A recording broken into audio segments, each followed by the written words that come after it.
Ainda que eu falasse a língua dos homens e falasse a língua dos anjos, sem amor eu nada seria.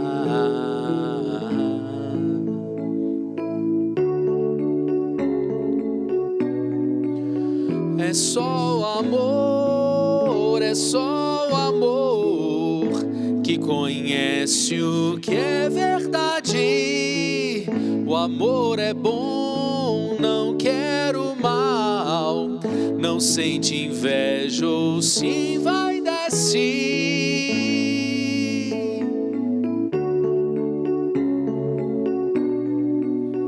O amor é fogo que arde sem se ver, é ferida que dói e não se sente, é um contentamento descontente, é dor que desatina sem doer.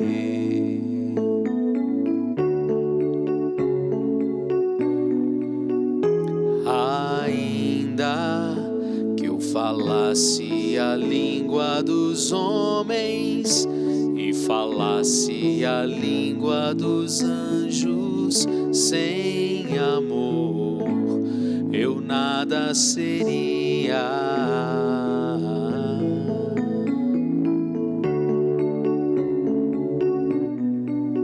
É o não querer mais que bem querer, é solitário andar por entre as gentes, é um não contentar-se de contente, é cuidar que se ganha e se perder,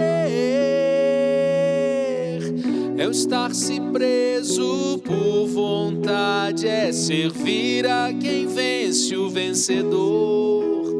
É um ter com quem nos mata, lealdade, tão contrário a si é o mesmo amor.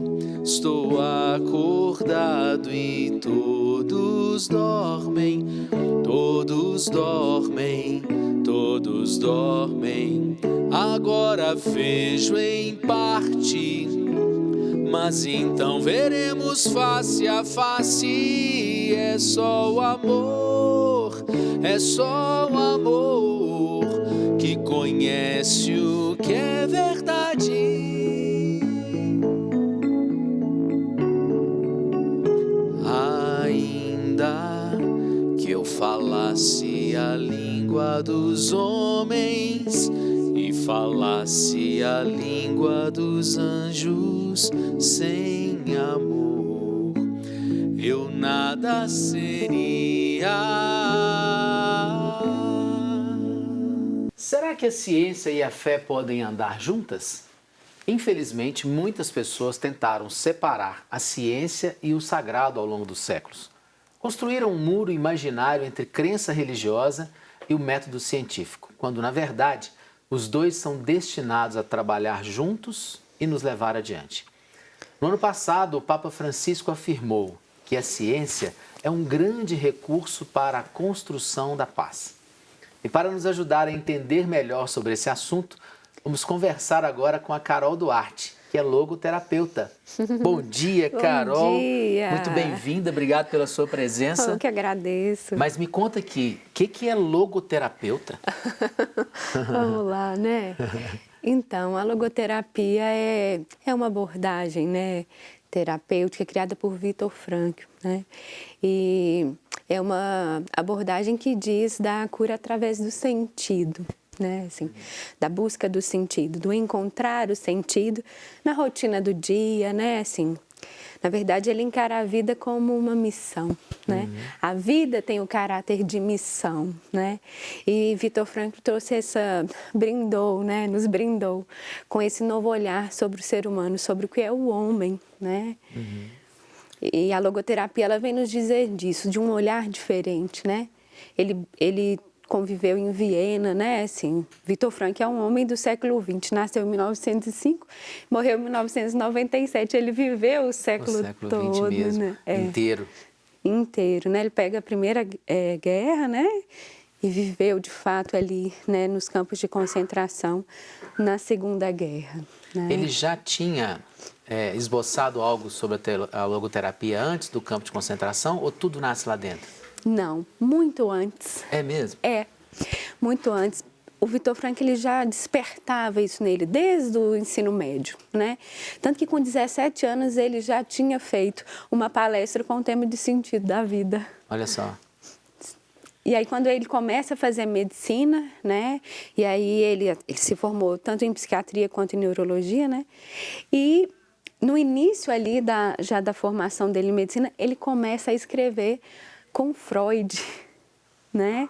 E aí Freud o incentiva e diz para ele não pare de escrever, né? Assim, então ele começa ali primeiro estudando a questão da psicanálise, né? Assim, a questão da vontade do prazer, né? Assim, que é um pouco central na questão da psicanálise e isso de uma certa maneira para de preencher o coração do Viktor Frankl, né? E aí em Viena, né?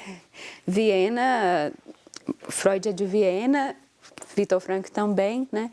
Então ele rompe ali, né? Com essa corrente de pensamento do Freud e começa a estudar o Adler, né? Assim, que é um pouco que a busca do ser humano, ele buscava o poder, o reconhecimento, né? Assim, hoje até a gente vê muito disso, né? Assim, as pessoas acham que a vida é isso, é o ter, né? Assim, é aquilo que eu posso ter, aquilo que eu posso parecer, a busca pelo reconhecimento, mas isso também não preenche. É inevitável ele vivendo na Áustria, contemporâneo de Freud, né? Os dois têm que se encontrar, não tem jeito. Ainda que seja para uma transcendência, como você diz, né? Pegou aquilo que Freud estava dizendo, bebeu daquela fonte, mas foi além. E ele fala isso, né? Eu me apoiei nos ombros de gigante. Né? Ele reconhece, né? Assim, essa abordagem, o tanto que ela nos ajudou, né? Porém, ele tem uma virada de chave, que Viktor Frankl fala que nós não devemos buscar a psicologia das profundezas, da gente ficar escavando ali, né? Assim, mas nós devemos olhar para a psicologia das alturas, que é o que nos eleva, né? E essa é a terceira dimensão humana, né? Que ele inaugura, sabe? Assim, né? Porque a gente consegue perceber a dimensão biológica, a dimensão psíquica, né? E ele vem trazendo essa dimensão espiritual ou noética, né? Que não necessariamente é o espiritual religioso, mas é o espiritual aquilo que é próprio do ser humano, que é a questão da liberdade. E como seres livres, somos responsáveis, né? E à medida que a gente vai respondendo aos chamados da vida, nós temos essa capacidade de transcender, de nos elevar. Né? E como é que a logoterapia entra na sua vida? Então, desde a faculdade, sabe? Você fez? Assim, eu sou psicóloga, né? Lá desde a minha adolescência, né, eu conhecia muito Carmelo, lá de Sete Lagoas, né? E a Amado já havia me falado de Viktor Frankl, né? Então eu já entrei ali na faculdade já sabendo da logoterapia, né? Então eu na faculdade não aprendi sobre a logoterapia, né? Então eu me colei ali na análise existencial, né? Assim, então logo quando eu formei, eu iniciei uma pós, né? Em logoterapia, e aí até por questões mesmo financeiras era recém formada, né? Assim, a pós era longe, né? Era em outra cidade, então eu tive que parar, né, assim. E agora com a pandemia, né, assim, eu vi ali um momento fértil, sabe, assim, que eu poderia fazer desse momento, né, assim, um momento de me enriquecer, né. Então eu sempre quis isso, né, assim, a questão da clínica, de atender, só seria possível para mim na logoterapia, que era a visão de fato do ser humano que eu acredito, né. Então foi aí que tudo começou. Quando você fala que você desejou e você fez da pandemia um momento fértil, já é uma visão de transformação que a logoterapia causou na sua vida? Sem dúvida, sem dúvida. Porque não é qualquer um que dúvida. consegue achar momento fértil na pandemia? Sim, sim. E é esse olhar, né? É porque existe algo além do sofrimento, existe algo além dessa pandemia, né? Assim, Viktor Frankl fala que é um truque. A gente dá conta de ter um autodistanciamento, porque se a gente de fato mergulha naquilo tudo, em todo o perigo, né? Assim, em todo o risco, a gente corre o risco de cair na desesperança. Né? E aí é possível a gente ter um novo olhar, um olhar para o alto, sabe? E fazer desse momento, né? Buscar um sentido nisso tudo, né? E como que eu sou outra pessoa, assim, o meu olhar para as pessoas, para as coisas, para os momentos, né? Como que isso me moldou, sabe? Que bom, Carol. Nós vamos fazer um pequeno intervalo, vamos voltar para esse bate-papo gostoso. E você fique aí ligadinho, não perca nada da nossa programação, que a gente já volta para conversar com a Carol e saber mais sobre a logoterapia. Quero um amor maior, um amor maior que eu. Quero um amor maior, um amor maior que eu. Quero ficar só, mas comigo só eu não consigo. Eu quero ficar junto, mas sozinho assim não é possível. É preciso amar direito, um amor de qualquer jeito, ser amor a qualquer hora. Além não vou desistir, eu sei que nada sou, por isso estou aqui. Mas eu sei que o amor que o Senhor tem por mim é muito mais que o meu. Sou gota derramada no mar. Quanto tempo também o Senhor me esperou. Nas tardes encontrou saudade em meu lugar. Mas ao me ver na estrada, ao longe voltar, num salto se alegrou e foi correndo me encontrar. E não me perguntou nem por onde eu andei, dos bens que eu gastei, mas nada me restou. Mas olhando em meus olhos somente me amou, e ao me beijar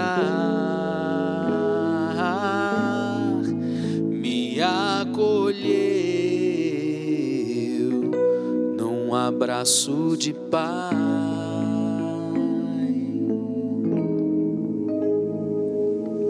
Voltamos com Virtude da Fé. E vamos ouvir, antes de continuar esse bate-papo com a Carol, a palavra de Deus. Pois desde a criação do mundo, os atributos invisíveis de Deus, seu eterno poder e sua natureza divina, têm sido vistos claramente, sendo compreendidos por meio das coisas criadas, de forma que tais homens são indesculpáveis, porque, tendo conhecido a Deus, não o glorificam como Deus, nem lhe renderam graças, mas os seus pensamentos tornaram-se fúteis e os seus corações insensatos se obscureceram. A gente estava cantando, Carol, essa volta do filho pródigo, né? O abraço do pai. E com esse texto agora da palavra de Deus, muitas vezes a gente não experimenta, mesmo conhecendo, mesmo sabendo, mesmo tendo essa clareza de quem é Deus, mas eu não dou o passo da volta, né? Eu conheço, eu sei que eu posso voltar, que o Pai vai me acolher, mas eu não dou o passo da volta. Exato. Fica muito no campo do eu sei, né? Precisa cair, né? Precisa chegar aqui. Porque, de fato, a vida não acontece no pensamento. A vida acontece na ação, né? É quando eu faço, quando eu realizo, né? E é esse realizar, né? Essa ação de voltar, né? De voltar para quem sempre esteve ali. E pegando essa imagem do filho pródigo lá, tentando comer comida de porcos, que nem isso eles davam, né? Não. Ele já tinha gastado tudo, ele não tinha mais nada, ele estava tratando dos porcos, que é um animal impuro para aquele povo, tentando comer a comida daquele porco, ele para. Parece que no momento que a ficha dele cai, ele fala, não, peraí, na casa do meu pai, até os empregados têm pão com fartura. Qual que foi a parte da logoterapia aí que ele entendeu bem?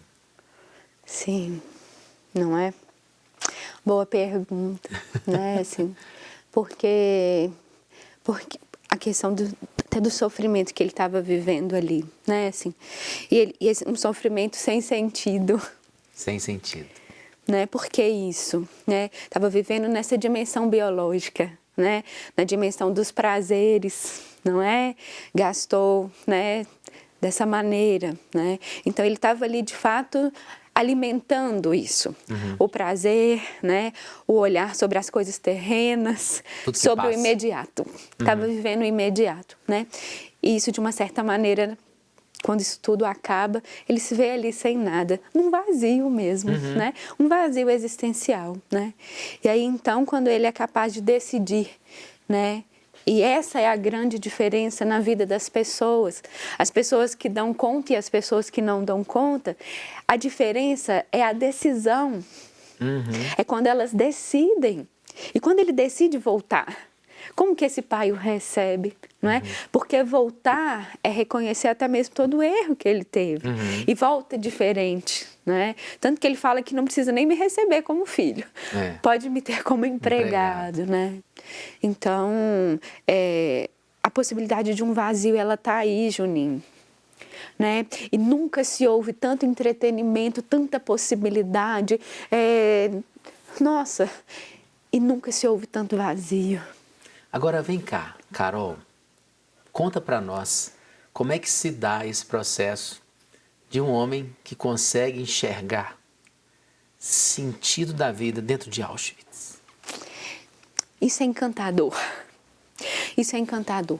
E Viktor Frankl, lá no campo de concentração, ele começou a perceber por que havia algumas pessoas que estavam saudáveis mentalmente, né?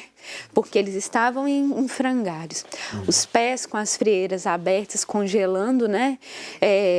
Os sapatos eram amarrados com arame. O Viktor Frankl chegou uma época, quando ele saiu, ele pesava 40 quilos. A água... Tudo narrado aqui, né?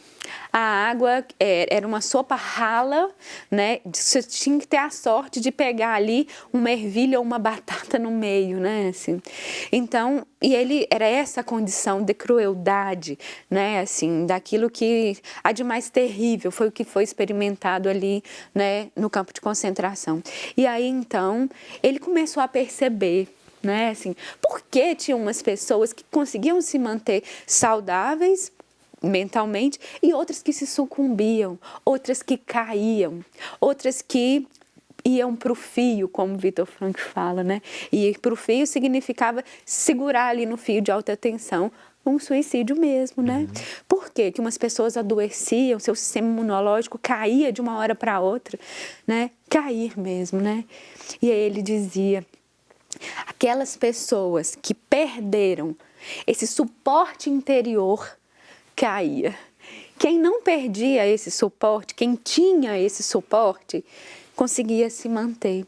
E esse suporte interior se dá em dois aspectos, né? O primeiro é o aspecto de futuro, né?